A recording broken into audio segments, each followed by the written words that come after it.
নমস্কাৰ এই মুহূৰ্তত ডাঙৰ খবৰ নতুন আপডেট আপোনালোকৰ বাবে লৈ অহাৰ চেষ্টা কৰিছো আৰু নতুন খবৰটো এই মুহূৰ্তত হৈছে যে দ্বিতীয় নিশাৰ বাবেও আমেৰিকা আৰু ইৰাণৰ মাজত যি যুদ্ধ সেয়া অব্যাহত আছে ইৰাণৰ তৰফৰ পৰা নতুনকৈ দাবী কৰা হৈছে যে ইৰাণে মধ্যপ্ৰাচ্যত থকা আমেৰিকান সেনাৰ ঘাটিৰ ওপৰত ভয়াবহ আক্ৰমণ কৰিছে আৰু ইয়াৰ ফলত আমেৰিকান সেনাৰ ঘাটিত যথেষ্ট ক্ষতি হৈছে ক'ত আক্ৰমণ কৰা হৈছে চাওক এয়া আন্তঃৰাষ্ট্ৰীয় সংবাদ মাধ্যম আল জাজিৰা সিএনএনত প্ৰকাশিত বাতৰি য'ত কোৱা হৈছে জৰ্ডানত থকা কুৱেটত থকা বিভিন্ন প্ৰান্তত লক্ষ্য কৰি লোৱা হৈছে কেৱল এই দুখন দেশতেই নহয় মধ্যপ্ৰাচ্যৰ আন কেইবাটাও প্ৰান্তত যে মাৰ্কিন সেনা নাই বা আমেৰিকান সেনাৰ ঘাটি আছে তাত ইৰাণৰ ড্ৰোন আৰু মিছাইলে আঘাত কৰিছে ইৰাণৰ তৰফৰ পৰা কোৱা হৈছে যে আমেৰিকাৰ লগত থকা এই ঘাটিবিলাকত থকা যি পেট্ৰিয়ট ডিফেন্স সিস্টেম আছে সেয়া ধ্বংস কৰা হৈছে ফিউল টেংক ধ্বংস কৰা হৈছে আৰু আমেৰিকাৰ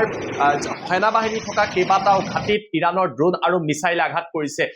ইতিমধ্যে এই ঘটনাটোক লৈ প্ৰতিক্ৰিয়াৰ সৃষ্টি হৈছে আৰু এয়া যদি সঁচাকৈ হয় ইৰাণৰ তৰফৰ পৰা নিশাৰ ভাগত ই এক সৰ্ববৃহৎ আক্ৰমণ হিচাপে পৰিগণিত হ'ব ইফালে আমেৰিকাৰ তৰফৰ পৰা কালি নিশাৰ ভাগত যথেষ্ট ভয়াবহ আক্ৰমণ কৰা হৈছে ইৰাণৰ কেইবাটাও প্ৰান্তত চেণ্ট্ৰেল কামাণ্ডৰ তৰফৰ পৰা প্ৰকাশ কৰা হৈছে হৰমুজত যাতে ইৰাণৰ নিয়ন্ত্ৰণ ক্ৰমান্বয়ে কমি আহে তাৰ বাবে আমেৰিকাৰ তৰফৰ পৰা এই আক্ৰমণৰ ঘটনা সংঘটিত কৰিছে আমেৰিকাৰ চেণ্ট্ৰেল কামাণ্ডে দাবী কৰা অনুসৰি ইৰাণৰ দক্ষিণ প্ৰান্তত আঘাত কৰিছে এইসমূহ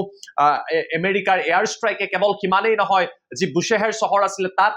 আক্ৰমণৰ ঘটনা সংঘটিত হৈছে বন্দৰ আব্বাছ ইৰাণৰ আন এটা প্ৰান্তত তাত আঘাতপ্ৰাপ্ত হৈছে আৰু দক্ষিণ ইৰাণৰ উপকূলীয় অঞ্চলত সৰ্বাধিক ক্ষতি হোৱা বুলি জানিব পৰা গৈছে ইৰাণৰ এটা বিমানবন্দৰতো আঘাত হোৱা বুলি জানিব পৰা গৈছে অৰ্থাৎ কালি নিশাৰ ভাগত আমেৰিকা আৰু ইৰাণৰ মাজত সম্পূৰ্ণ আৰু তয়া ময়া যুদ্ধ চলি আছে আমেৰিকাৰ তৰফৰ পৰা কোৱা হৈছে হৰমুজ আমি শক্তিৰ জৰিয়তে নিয়ন্ত্ৰণ কৰিম কিন্তু বৰ্তমান মুহূৰ্তলৈকে হৰমুজ ইৰাণৰ নিয়ন্ত্ৰণতেই আছে আমেৰিকাই নিয়ন্ত্ৰণ কৰিব পৰা নাই আমেৰিকাৰ তৰফৰ পৰা ট্ৰাম্পৰ তৰফৰ পৰা কোৱা হৈছিল যে হৰমুজত থকা বাকি জাহাজবিলাকে এতিয়া আমেৰিকাৰ কথামতে পাৰ হৈ যাব পাৰিব কিন্তু ৰিয়েলিটি সম্পূৰ্ণ বিপৰীত হৰমুজ এতিয়াও বন্ধ হৈ আছে জাহাজৰ চলাচল হ'ব পৰা নাই ইৰাণে সম্পূৰ্ণৰূপে নিজৰ নিয়ন্ত্ৰণত ৰাখিছে আৰু এই যুদ্ধই এতিয়া চূড়ান্ত ৰূপ লোৱা পৰিলক্ষিত হৈছে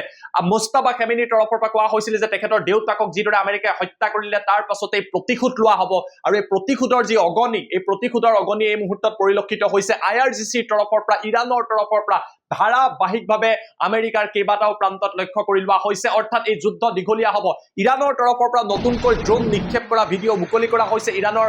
যি সংবাদ মাধ্যম চৰকাৰৰ সংবাদ মাধ্যম প্ৰেছ টিভি হওক তেওঁলোকৰ যিবিলাক এজেঞ্চি আছে তেওঁলোকে এই ফুটেজ মুকলি কৰিছে য'ত দেখিবলৈ পোৱা গৈছে যে ইৰাণৰ শক্তিশালী ড্ৰোনসমূহ এখনকৈ নিক্ষেপ কৰা হৈছে আৰু এই ড্ৰোনে তেওঁলোকে দাবী কৰা অনুসৰি মাৰ্কিন সেনাৰ বিভিন্ন ঘাটি সেয়া লাগিলে বেহৰিন হওক জৰ্ডান হওক কুৱেট হওক আদি বিভিন্ন প্ৰান্তত যি আমেৰিকান সেনাৰ ঘাটি আছে তাত আঘাত কৰা বুলি জানিব পৰা গৈছে মধ্যপ্ৰাচ্যত বৰ্তমান সময়ত জৰুৰী অৱস্থা নাই বা এলাৰ্ট জাৰি কৰি দিয়া হৈছে মধ্যপ্ৰাচ্যৰ বিভিন্ন প্ৰান্তত বিমান সেৱা সাময়িকভাৱে স্থগিত ৰখা হৈছে এই যুদ্ধৰ বাবে নিশাৰ ভাগত দ্বিতীয়টো নিশা এই আক্ৰমণ চলিছে আমেৰিকা আৰু ইৰাণৰ মাজত যি আলোচনা এই আলোচনা এতিয়া কোন দিশে যায় আলোচনা সম্পূৰ্ণৰূপে বিফল হ'ব নেকি তাক লৈ প্ৰশ্ন উত্থাপিত হৈছে কিন্তু আমেৰিকাই কৈছিলে যে ইৰাণৰ লগত সকলো আলোচনা বন্ধ হৈছে ইৰাণেও কৈছে আমি আলোচনা কৰিব বিচৰা নাই এতিয়া শক্তিৰ প্ৰয়োগ দেখিবলৈ পোৱা গৈছে এফালে আমেৰিকাৰ তৰফৰ পৰা লক্ষ্য কৰা হৈছে ইৰাণক আৰু ইৰাণে ইয়াৰ প্ৰত্যুত্তৰ দি থকা পৰিলক্ষিত হৈছে এতিয়া নিশাৰ খবৰ খৰতকীয়াকৈ মই আপোনালোকৰ বাবে লৈ অহাৰ চেষ্টা কৰিলোঁ এটা কথা সুনিশ্চিত আমেৰিকা আৰু ইৰাণৰ যুদ্ধ দীঘলীয়া হ'ব আৰু সকলোৰে মনত এটা প্ৰশ্ন আছে